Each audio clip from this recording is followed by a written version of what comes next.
Olá, queridos, graça e paz, muito bom dia. Vamos então ao nosso devocional do dia 13/3. Nós estamos hoje em Neemias, capítulo 1, e o verso 1. Vamos meditar na palavra do Senhor, que diz assim: As palavras de Neemias, filho de Acalias, no mês de Quileu, no 20º ano, estando eu na fortaleza de Suzã.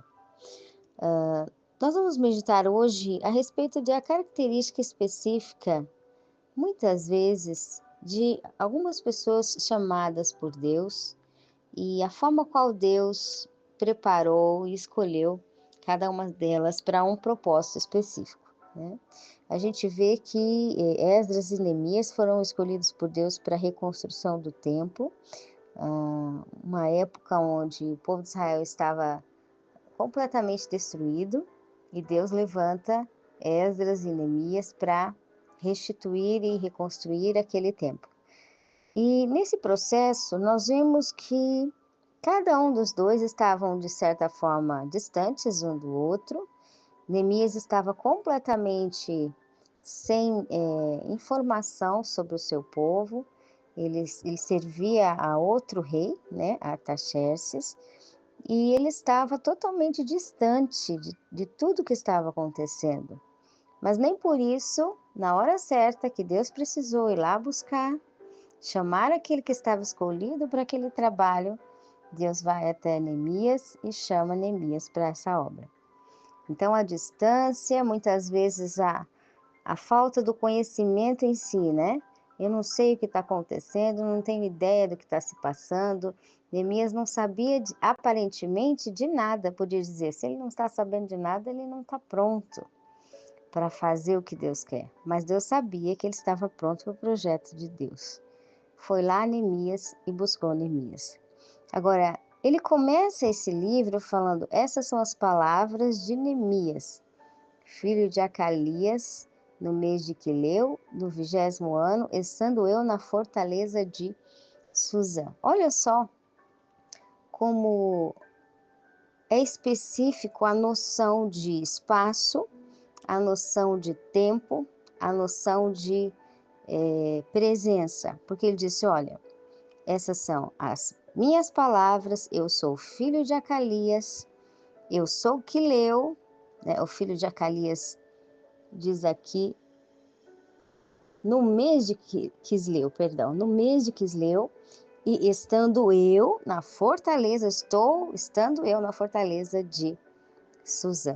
Ele está declarando sobre aquilo que é a consciência do estado que ele está, a percepção da realidade que ele vive, a noção dos acontecimentos que ele está presente.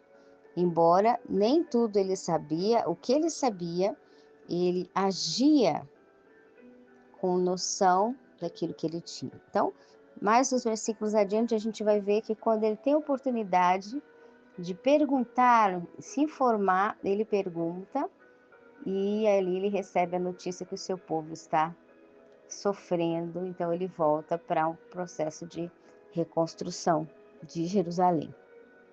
Mas o que nós queremos enfatizar hoje é o fator de que aquilo que nós vivemos, estamos conscientemente despertados, né, claros no nosso entendimento, para perceber e estar atento diante de Deus o que Ele quer agir, o que Ele quer fazer. O pouco que Neemias sabia, ele se dispunha a agir. E aí Deus pôde completar a obra dele. Homens e mulheres cientes, com consciência clara da realidade, mas não só apegado à realidade humana, né? Ou aqui no exemplo de Neemias, está tudo destruído, vai ficar destruído. Não. A realidade humana junto com o que é a realidade de Deus. Deus é restituição, Deus é aquele que restabelece, Deus é aquele que honra a sua palavra. Então as coisas não ficam destruídas no final, porque ele honra a palavra dele. Se ele é um Deus de honra com a palavra, as coisas não ficam quebradas no final.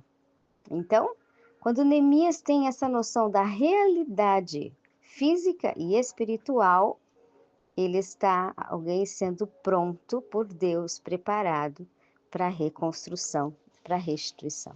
Amém? Então ele disse: olha, eu sou filho de Acalias, essas são as minhas palavras, estou no mês de Quileu, no 20º ano, estou eu em Fortaleza de Suzã. A noção da consciência clara. Por isso que Paulo diz sobre estar com a consciência despertada e não cauterizada, ser realmente aberto para entender as realidades, tanto físicas claras do que acontece, quanto espirituais, do que Deus é e do que Deus faz e do que Deus pode fazer. Amém? Que o Espírito Santo de Deus fale melhor aos nossos corações. Um forte abraço e até mais.